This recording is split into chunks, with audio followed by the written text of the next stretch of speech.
ये शिक्षा, अब शिक्षा प्राप्त करके हम बेईमान और हो गए, चतुरता आ गई हमारे अंदर, एक शिष्टाचार खत्म हो गया।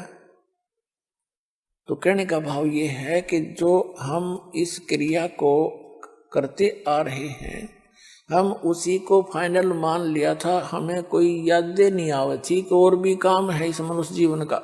परमात्मा आए, कहते सतगुरु आए दया करी, ऐसे दीन दयाले, बंदी छोड़ वृद्धतास का जठरग्नि प्रतिपाले। कहते हैं सतगुरु आए दया करी, ऐसे दीन दयाल। आत्मा को जब ये ज्ञान होता है ना,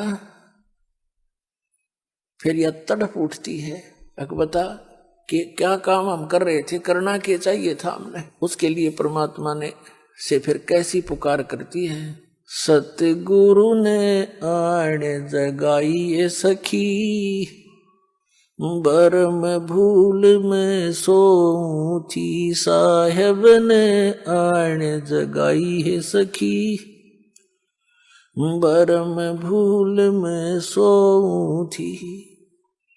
जब ये आत्मा जागती है, फिर इसकी एकदम ये सतर्क होती है और विवेक करती है, क्या क्या काम कर रहे थे, क्या इतना ही काम था मनुष्य जीवन का। तो पुण्यात्माओं, इस गोल्डन चांस को अब चूक मत जाना। दास बार बार आपको सतर्क कर रहा है, ये दाव लग गया आपका।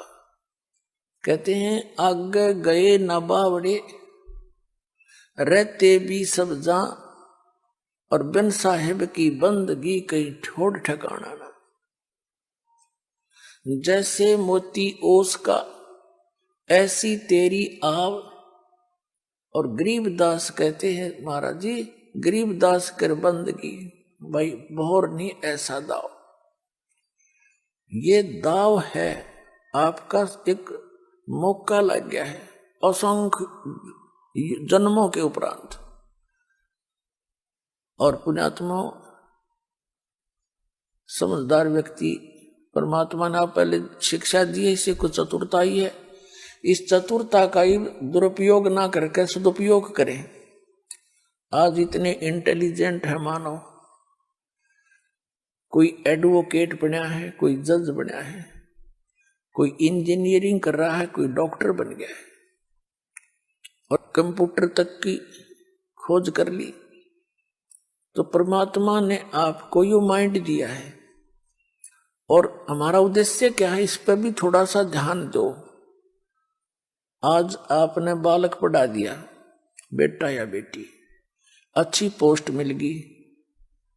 एक बता रहा था मेरा लड़का एसडीएम सिलेक्ट हो गया, ब्याह की तैयारी कर रखी। बता रहा था मेरा रिश्तेदार का, वो भी अच्छी पोस्ट थी उसकी, उसका पुत्र एसडीएम सिलेक्ट हो गया, ब्याह की तैयारी थी। और वो अपने मित्रों को इनवाइट करने के लिए जा रहा था, दुर्घटना होगी। नई कार खरीद रखी थी, दुर्घटना में वह कार भी गई, इकलौता पुत्र भी गया। अपने आत्माओं, आप बहुत गहराई से सोचो, तो 10 बार आपको ये आपके ऊपर से मैल हटा रहा है, आपकी बुद्धि इतनी दब चुकी है, इसको इतना ज्ञान देकर मुश्किल से उबारा जाता है। और इस ज्ञान को आधार बनाकर कदम रखो इस भक्ति के मार्ग में, तब आप सफल हो पाओगे। प्रसंग चल रहा था कि ओसा प्यास न भाग ही, जब तक दसे नहीं आब। तो कम से कम पूरे 24 घंटे में से आप 2 और 3 घंटे भी भगवान के लिए दे दोगे ना, आपका काम बढ़िया पड़ा है। पर मर्यादा में रहना, मर्यादा से बाहर नहीं होना।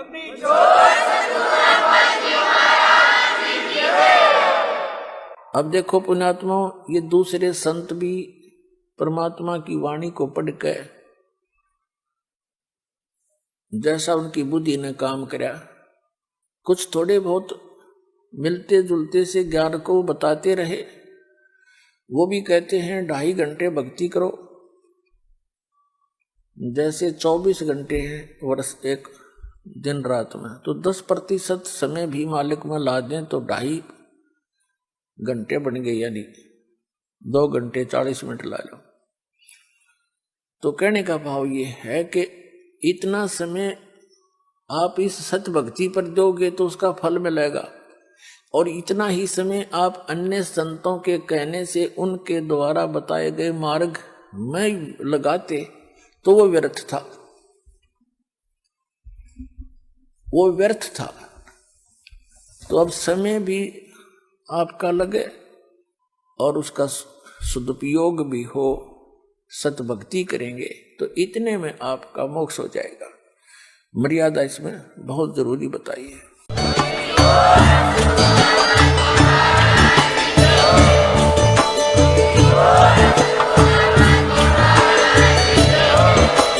आप सुन रहे थे जगत गुरु तत्वदर्शी संत रामपाल जी महाराज जी के मंगल प्रवचन। अधिक जानकारी के लिए विजिट कीजिए हमारी वेबसाइट www.jagatgururampalji.org। संत रामपाल जी महाराज जी के शुभ आशीर्वाद से पूरे विश्व भर में 500 से भी ज्यादा नाम दीक्षा केंद्र हैं, जिन पर संत रामपाल जी महाराज जी द्वारा ऑनलाइन निशुल्क नाम दीक्षा दी जा रही है। अपने नजदीकी नाम दीक्षा केंद्र का पता करने के लिए संपर्क करें 8222880541।